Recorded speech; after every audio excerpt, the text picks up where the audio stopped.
Good afternoon. I'm Father David. Thank you for joining me today on this third week of Lent as we are focusing on the solemnity of the Annunciation of the Lord. And this week in our Chosen series, our focus is questions are transcended by resolve. And you want to talk about a fitting reading for this topic, look no further than today's Solemnity of the Annunciation of the Lord, because this is where the angel Gabriel comes and tells Mary she's going to give birth to Christ. And in our gospel reading today, we read there in Luke chapter 1, verse 26 to 28, the angel Gabriel was sent from God to a town of Galilee called Nazareth, to a virgin betrothed of a man named Joseph, of the house of David, and the virgin's name was Mary. And coming to her, he said, "Hail, full of grace, the Lord is with you." But she was greatly troubled at what was said and pondered what sort of greeting this might be. Now, you want to talk about having questions that need to be transcended? Try being visited by an angel and then given a directive concerning your life. The everyday life questions, right, are hard enough to transcend with resolve, but think about angelic guidance. I mean, if you saw an angel appear to you, you would even have to question your own sanity, probably, or what you were seeing and how much it could be trusted, how much of this might be, something going on in you psychologically. And so imagine you're home, right? And you perceive an angel of God, and the angel communicates with you. Now, some denominations believe that this would never happen, but all we had to do is look to the saints, and we quickly see that many mystics throughout church history have encountered exactly that: angelic visitations, mystic visions, guidance, and so this is relevant. So Mary does what I think we all would do after the initial surprise of learning she was being visited by a heavenly being. She shares her concern, right, with a question. And so this question is in Luke 1:34, but Mary said to the angel, "How can this be, since I have no relations with a man?" And then there's this whole exchange between Mary and the archangel Gabriel. And the funny thing is, by the end of the communication, she has even more questions about what's being revealed to her and what she's told to do. So I just want to remind us really quick before we move on of something that Bishop Jim said, right? He said this: "We all have questions, but we may not have all the answers. Faith gives us the resolve to keep on believing and to keep on living anyway. God is God and we're not.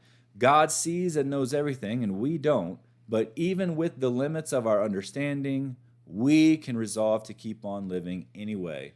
And I think that's what Mary did at the end of this moment. She transcended all of her questions with a resolve to not only listen, but to do all that the angel Gabriel was directing her to do, which wouldn't be easy, right? I mean, the angel was telling her to get ready to carry a child, which Joseph, her soon-to-be husband, had no part in making. She was going to be moving into unknown territory with people that she loved as they questioned this. She was going to be coming into unknown territory with her community and, probably some Pharisees and Sadducees. But look at Mary's response. We read this in Luke chapter 1, verse 38. Mary said, "Behold, I am the handmaid of the Lord. May it be done to me according to your word." And there we have our Blessed Mother transcending her questions about this whole event with resolve to simply follow Christ and obey.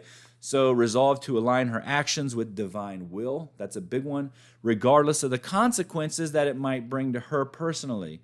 Not only with Joseph and her family, but possibly with the judgment of the community. And let me remind us that being pregnant outside of marriage during this day while you were betrothed to someone was kind of punishable by the stoning of death. So this was not going to be an easy thing. Mary was not just allowing her resolve to transcend her questions. She was trusting the encounter at great peril to herself.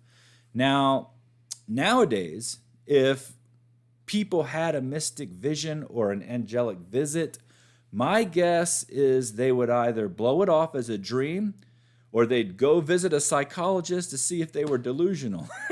But not Mary. She trusted her vision and resolved to obey that very secret communication to her.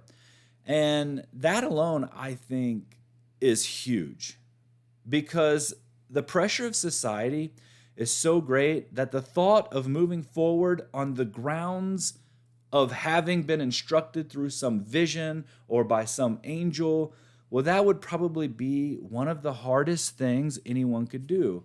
And I noticed that when I was reading St. Gemma Umberta Maria Galgani's diary. She's the patron saint of paratrooper students, pharmacists, and those seeking purity of heart. And her diary contains all these mystic visions she had. And she actually had communication with her holy guardian angel. And when you read her entries, and then you see the letters that she would write to her spiritual director, you could tell how scared she was. You know, she claimed to be visited by angels and demons and to converse with them, and that's not mainstream. In fact, many people who made similar claims throughout Christian history were actually burned alive as witches or called heretics and tortured by the Inquisition and then killed. And then later, in so many cases in the church, after they were tortured and killed and all this, and they're canonized as saints. And the church says, oh, we were wrong. So, it's never been easy to be a mystic, to be a person that had visions and thought they were receiving guidance from beyond. And for that reason, I think the Blessed Virgin Mary's resolve is nothing short of miraculous. She transcended all of her questions with resolve. And that's our focus this week. So what's our application for the journey? It's this: transcend your questions with resolve, and when in doubt, be brave. Well, thank you for joining me today for Disciple Time. We'll see you next week.